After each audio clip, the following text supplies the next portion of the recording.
Well, my name is Nathan Mhyrvold, and this is the Cooking Lab, where we've created the Modernist Cuisine series of books. I've been interested in cooking my entire life.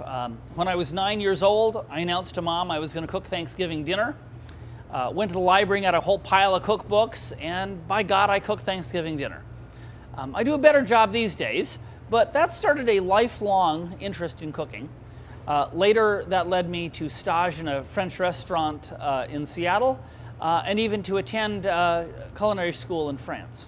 After retiring from a job at Microsoft as Chief Technology Officer, I had more time on my hands to cook. In fact, that was the main reason I did retire. I took that time and got involved in the modern cooking movement, understood the latest techniques that people were doing, and that led me to create this book, Modernist Cuisine. Now, initially I thought it was going to be big, and I thought big meant 600 pages or so. It turned out to be 2,438 pages across 6 volumes. We got a little bit carried away. The goal behind Modernist Cuisine was to be a combination of things. It's a book about modern cooking techniques. Those are the techniques that have evolved in the last 20 or so years.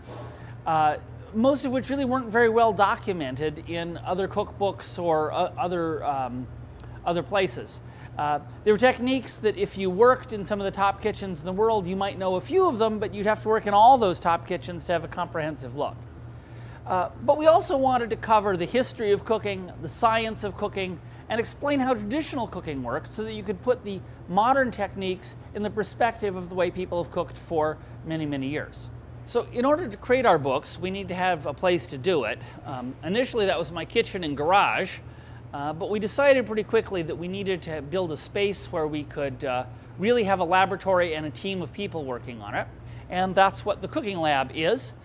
Here we have very traditional cooking equipment, such as a wood-burning oven, but we also have many high-tech pieces of equipment that are really only found in laboratories.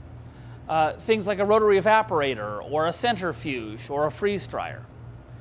It's this combination of low-tech and high-tech, of traditional and modern, of scientific and gastronomic, that allows us to do research, understand how cooking works, and come up with both the best possible recipes and techniques and the best ways to explain them.